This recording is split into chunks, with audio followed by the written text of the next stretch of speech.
Dear student, मैं रेणु चौधरी संत कबीर विद्यापीठ PG college के official channel पे आपका स्वागत है। उम्मीद करते होंगे बच्चों आप स्वस्थ होंगे, मस्त होंगे।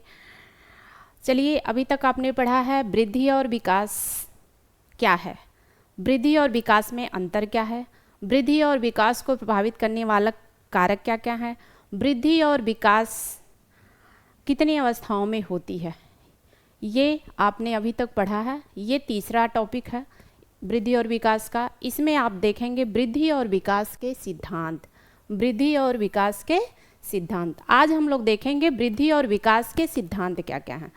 तो आपको बता दें हम, पहला क्या है, निरंतरता का सिद्धांत। विकास एक सतत व क्रमिक प्रक्रिया है जो जन्म से शुरू होती है और जीवन पर्यंत तक प्राणी के अंदर चलता रहता है।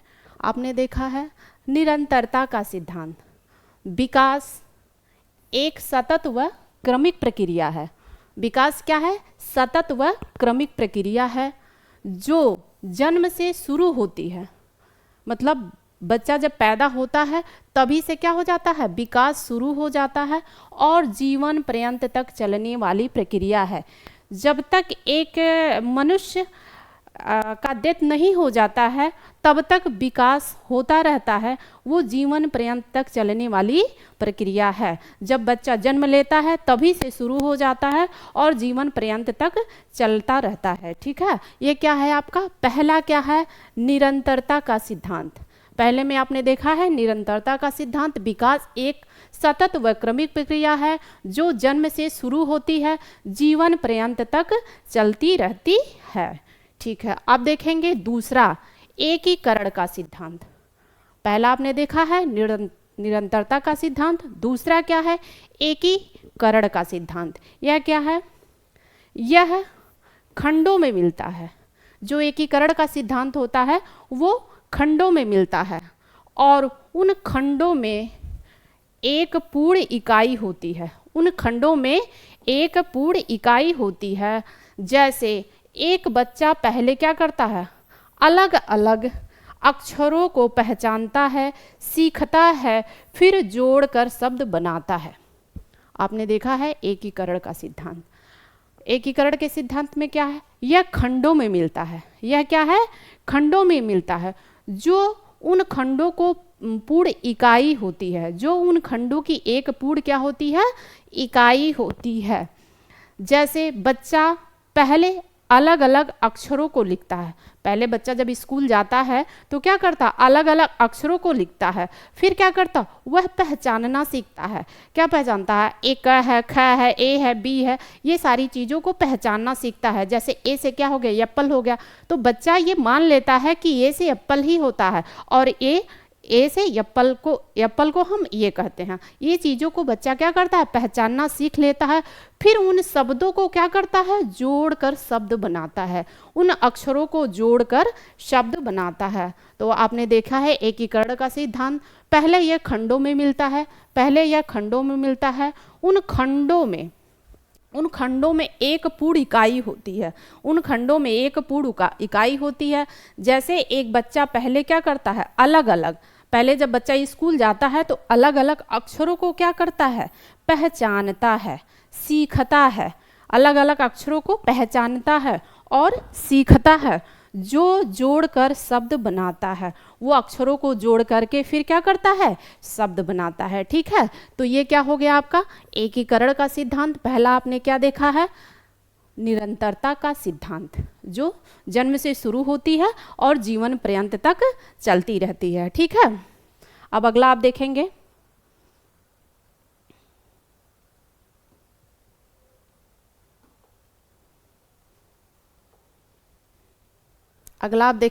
तीसरा क्या है, एक रूपता का अभाव का सिद्धांत। एक रूपता के अभाव का सिद्धांत। इसमें आप क्या देखेंगे, इस सिद्धांत के अनुसार, किसके, एक रूपता के सिद्धांत के अनुसार शरीर व मन वृद्धि व विकास की दर, शरीर व मन वृद्धि व विकास की दर एक समान नहीं होती है। क्या है, शरीर मन वृद्धि विकास की दर एक समान नहीं होती है। एक क्षेत्र में बहुत तेजी से वृद्धि होती है और दूसरे क्षेत्र में क्या हो जाता है, धीमी से होती है।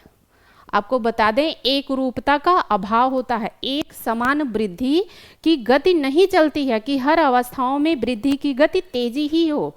ठीक है, इसमें क्या होता है, एक रूपता का अभाव होता है। जैसे किसी भी क्षेत्र में वृद्धि की गति क्या होती है, बहुत तेजी से हो जाती है, और किसी भी क्षेत्र में वृद्धि की जो गति होती है वो बहुत धीमी ही हो जाती है। तो उसमें क्या होता है, एक रूपता का क्या होता है, अभाव पाया जाता है। किसमें, एक रूपता के सिद्धांत में एक रूपता का अभाव पाया जाता है। किसी किसी अवस्थाओं में वृद्धि की गति बहुत तेजी से हो जाती है, किसी किसी अवस्थाओं में वृद्धि की जो गति होती है वो बहुत धीमी पड़ जाती है। ठीक है, अब आपने चौथा देखेंगे क्या है, अंतर संबंध का सिद्धांत। अंतर संबंध का सिद्धांत, इस सिद्धांत में हम क्या देखेंगे, विकास एक क्षेत्र में हुए परिवर्तन को दूसरे क्षेत्र के विकास को प्रभावित करता है। अब कह रहा, विकास एक क्षेत्र में हुए परिवर्तन को, जो विकास में एक क्षेत्र में हुए परिवर्तन होते हैं वो दूसरे क्षेत्र के विकास को क्या करता है, प्रभावित करता है। जैसे शारीरिक विकास, संज्ञानात्मक विकास, सामाजिक विकास, ये दोनों को प्रभावित करता है।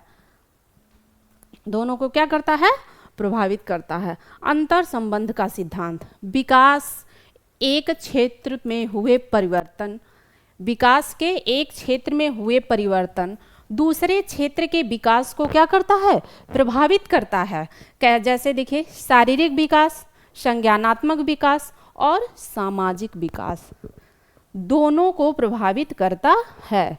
कैसे, अंतर संबंध का जो सिद्धांत होता है वो विकास के एक क्षेत्र में हुए परिवर्तन, विकास के एक क्षेत्र में हुए परिवर्तन को दूसरे क्षेत्र में विकास को क्या करता है, प्रभावित करता है। जैसे शारीरिक विकास हो गए, संज्ञानात्मक विकास हो गए और सामाजिक विकास, इस दोनों में प्रभावित करता है। जैसे आपका जो शारीरिक विकास होगा तो संज्ञानात्मक विकास में क्या होगा, थोड़ा अंतर संबंध पाए जाएंगे। ठीक है, और सामाजिक विकास दोनों को क्या करता है, प्रभावित करता है। क्या करता है, अंतर संबंध के सिद्धांत में। ठीक है, अब अगला आप देखेंगे,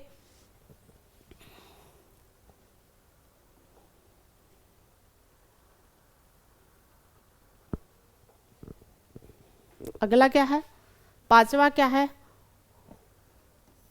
है, वृद्धि व विकास की गति का सिद्धांत। जो वृद्धि और विकास की गति होती है उसमें कौन कौन से सिद्धांत पाए जाते हैं और कैसे कैसे होता है। ठीक है, इस सिद्धांत की गति एक सी नहीं होती है। जो वृद्धि और विकास की गति का सिद्धांत है, इसमें क्या होता है, इस सिद्धांत में जो गति होती है वो एक सा नहीं होता है, अलग अलग होता है। जैसे शैशवावस्था में क्या होता है, गति जो होती है वो बहुत तीव्र होती है।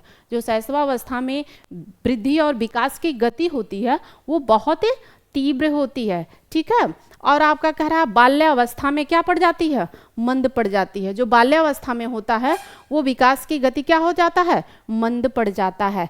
किशोरावस्था में फिर विकास की गति क्या हो जाती है, तीव्र हो जाती है। किशोरावस्था में विकास की गति क्या हो जाती है, तीव्र हो जाती है। प्रौढ़ावस्था में विकास की गति क्या हो जाती है, मंद पड़ जाती है।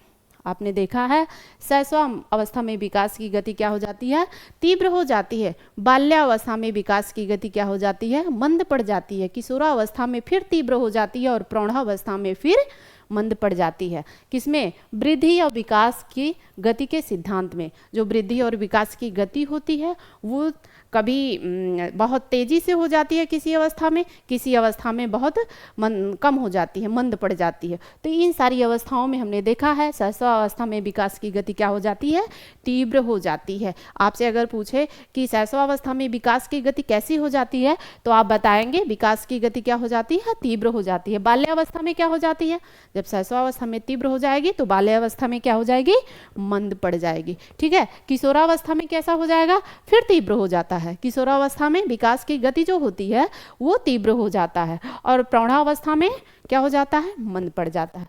ये सारे विकास की गति जो होती है कैसे कैसे होती है ये सारे आपको देखना है वृद्धि और विकास के गति के सिद्धांत में। ठीक है, आप देखेंगे पूर्वानुमानित सिद्धांत। आपका क्या कह रहा है, पूर्वानुमानित सिद्धांत क्या क्या है, कैसे कैसे पूर्वानुमानित सिद्धांत को हम दर्शाएंगे। देखिए, विकास का क्रम पूर्वानुमानित होता है। जो विकास का क्रम होता है वो क्या होता है, पूर्वानुमानित होता है। ठीक है, जैसे जैसे बच्चा पहले खड़ा होना सीखता है, बच्चा क्या होता है, पहले खड़ा होना सीखता है, फिर क्या, फिर चलना सीखता है, फिर दौड़ना सीखता है। ये सारे सिद्धांत क्या होते हैं, पूर्वानुमानित होते हैं। पूर्वानुमानित के सिद्धांत में क्या है, विकास का क्रम पूर्वानुमानित होता है। पहले सब लोग जानते हैं कि पहले बच्चा बच्चा खिसकता है, फिर बैठता है, फिर धीरे धीरे खड़ा होना सीखता है, फिर उसके बाद बच्चा चलना सीखता है, फिर दौड़ना सीखता है। ये सारा क्या है, पूर्वानुमानित का सिद्धांत में है। विकास का क्रम पूर्वानुमानित होता है। पहले हम मान लेते हैं कि पहले क्या बच्चा दौड़ जाएगा, अब मान सकते हैं कि बच्चा पहले चलेगा नहीं, बैठेगा नहीं और वो खड़ा होना नहीं सीखेगा और तुरंत दौड़ने लगेगा, ऐसा कुछ भी नहीं है। पहले क्या है, बच्चा पहले धीरे धीरे बैठना शुरू करता है, फिर वो अपने बल पे बैठना शुरू करता है, फिर वो धीरे धीरे किसी चीज़ के सहारे वो खड़ा होना सीखता है, फिर उसके बाद वो क्या करता है, धीरे धीरे चलना सीखता है, फिर उसके बाद क्या करता है, बच्चा दौड़ना सीखता है, फिर सीढ़ियों पे चढ़ना सीखता है। ये क्या होता है, क्रम से चलता है। ठीक है, पूर्वानुमानित होता है। पहले बच्चा खड़ा होना सीखता है, फिर चलना सीखता है, फिर दौड़ना सीखता है। ये सारे सिद्धांत आपके हैं। ठीक है, अब अगला देखिए,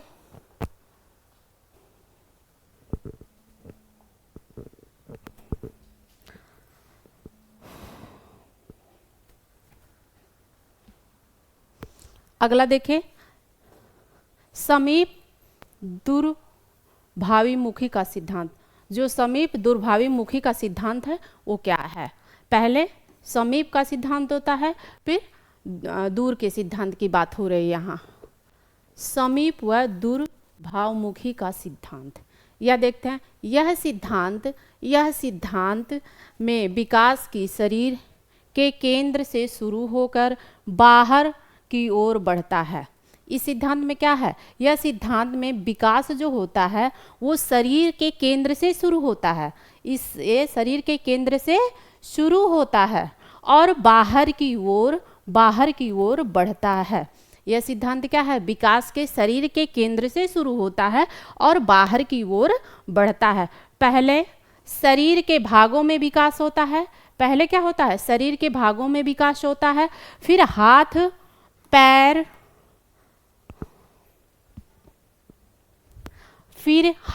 पैर जैसे बाहरी हिस्सों में विकास होता है। ठीक है, पहले शरीर के भागों में विकास होता है, फिर उसके बाद हाथ में होता है, पैर में होता है, बाहरी हिस्सों में विकास होता है। ठीक है, बाहरी हिस्सों में क्या होता है, विकास होता है। समीप से दूरमुखी का सिद्धांत में क्या होता है, यह सिद्धांत विकास के शरीर के केंद्र से शुरू होता है, फिर क्या होता है, बाहर की ओर बढ़ता है। पहले शरीर के भागों में विकास होता है, फिर हाथ पैर और बाहरी हिस्सों में क्या हो जाता है, विकास होता है, फिर हाथ पैर और बाहरी हिस्सों में विकास होता है। ठीक है, आपने देखा है समीप से दूर के सिद्धांत, मतलब पहले समीप पे विकास होगा, फिर धीरे धीरे उन क्षेत्रों में दूर से विकास होना, जैसे धीरे धीरे बढ़ता रहता है। ठीक है, तो आपने देखा है। अब कह रहा है व्यक्तिगत विभिन्नता का सिद्धांत। जो व्यक्तिगत विभिन्नता, 8वां आपका है व्यक्तिगत विभिन्नता का सिद्धांत। ठीक है, पहले व्यक्ति के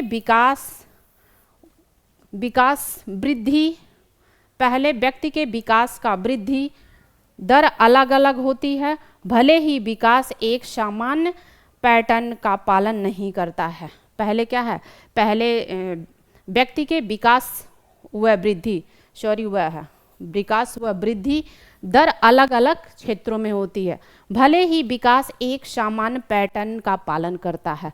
मतलब कह रहा है व्यक्तिगत विभिन्नता के सिद्धांत में क्या कर रहा है, पहले जो विकास व वृद्धि होती है उसका दर जो होता है वो अलग अलग होता है, भले ही विकास एक सामान्य पैटर्न का पालन करता हो।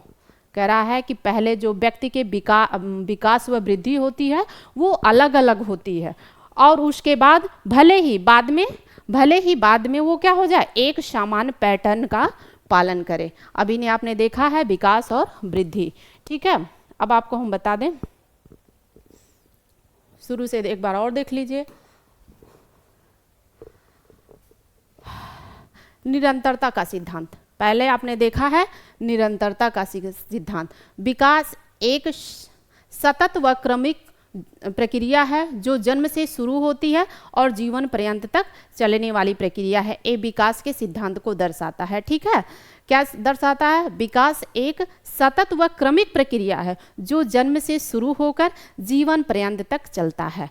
पहले क्या होता है, जो जन्म मतलब आप देख लीजिए गर्भावस्था से ही वृद्धि और विकास शुरू हो जाता है, लेकिन इस निरंतरता के सिद्धांत को क्या बता है, जन्म से शुरू हो जाती है और जब तक व्यक्ति जिंदा रहता है तब तक ये जीवन पर्यंत चलने वाली प्रक्रिया है। अब कह रहा है एकीकरण, दूसरा क्या है, एकीकरण का सिद्धांत। इसमें हम देखेंगे यह खंडों में मिलता है, एकीकरण के सिद्धांत में यह खंडों में मिलता है, जो एक पूर्ण इकाई है, जो एक खंडों में मिलता है, यह पूर्ण एक इकाई है। जैसे बच्चा पहले अलग अलग अक्षरों को पहचानता है, सीखता है, फिर उसे जोड़ता है। पहले एकीकरण के सिद्धांत में बच्चा क्या है, पहले स्कूल जाता है और एक एक शब्दों को वो पहचानता है, फिर उसे सीखता है, फिर उसके क्या पहले एक एक अक्षरों को क्या है पहचानता है कि ए है, ए से एप्पल होता है, फिर उसे लिखना सीखता है, फिर कई शब्दों को कई अक्षरों को जोड़ करके एक शब्द बनाता है, ठीक है। ये हो गया। अब आपका दूसरा कह रहा, सॉरी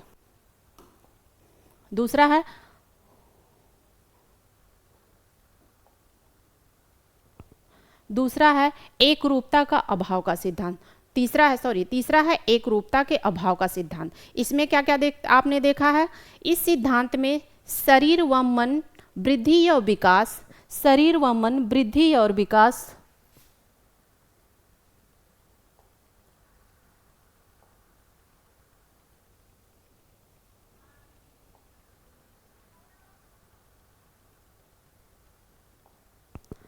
शरीर व मन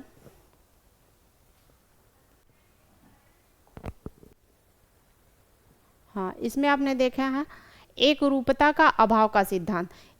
इसमें देखिए इस सिद्धांत के अनुसार शरीर व मन की वृद्धि व विकास की दर एक समान नहीं होती है। जो शरीर की वृद्धि और विकास का दर है वो एक समान नहीं होती है। एक क्षेत्र में बहुत तीव्र गति से होती है और दूसरे क्षेत्र में क्या हो जाती है, मंद पड़ जाती है, ठीक है। अब आपने देखा है चौथा अंतर संबंध का सिद्धांत। इसमें आपको क्या देखना है, विकास एक क्षेत्र में हुए परिवर्तन दूसरे क्षेत्रों के विकास को प्रभावित करता है।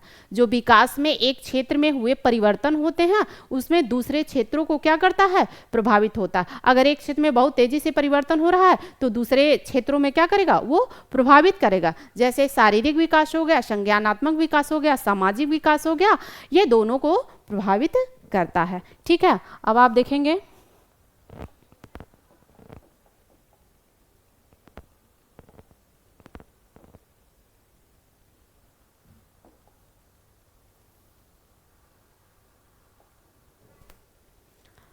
अब देखेंगे वृद्धि और विकास की गति का सिद्धांत। जो वृद्धि और विकास की गति होती है वो किन किन अवस्थाओं में तेजी से होती है, किन किन अवस्थाओं में कम होती है। अभी आपने देखा है, एक बार फिर हम आपको बताते हैं।